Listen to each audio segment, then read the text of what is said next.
floating. The woman is lying on the water, chin up, arms spread. It could be her legs are softly churning beneath the water, keeping her afloat. She's limp on the waves. They roll her, lifting her in the swells, sliding her into the troughs. She could go out to sea that way. God knows what is swimming beneath her, circling. My kayak is low. I'm sitting flush with the water around me. I can barely see her.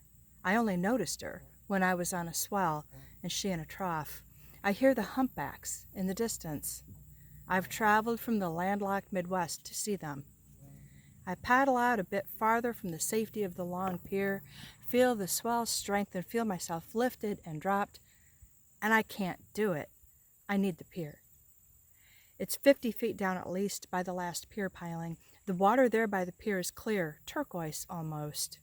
Then there's the shelf break, a steep plunge to 500 feet, maybe more. From the beach you can almost see it, where the water turns dark and meditative.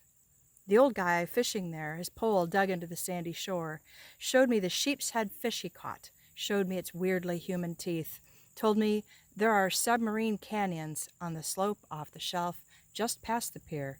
No one knows how deep, he said. No one knows what is here. I paddle into the deeper blue, my kayak over depths of sea. No one knows. The air is cooler here, and so is the water. The waves push me one way, then pull. I'm afraid to rest my paddle. I'm used to rivers, currents.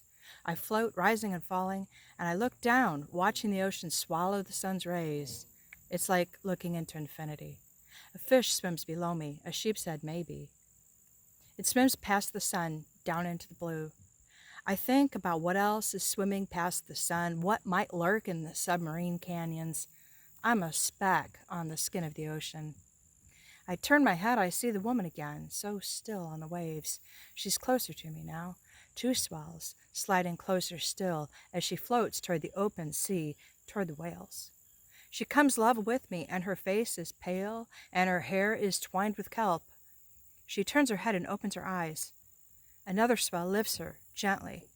She looks to me like a maiden sacrifice in some monstrous story. Then I hear it. I think of a fire-breathing dragon. I see it. A plume of steam, a dark undulation on the water. The whales. Just out there. Closer than I dreamed. If I paddled past the pier maybe 50 yards, I could almost be among them. I paddle back instead, frantically, splashing like an amateur. The dead woman rides the same wave with me for a moment. And then she glides past me, her eyes open, toward the horizon, toward the gentle whales. Thank you.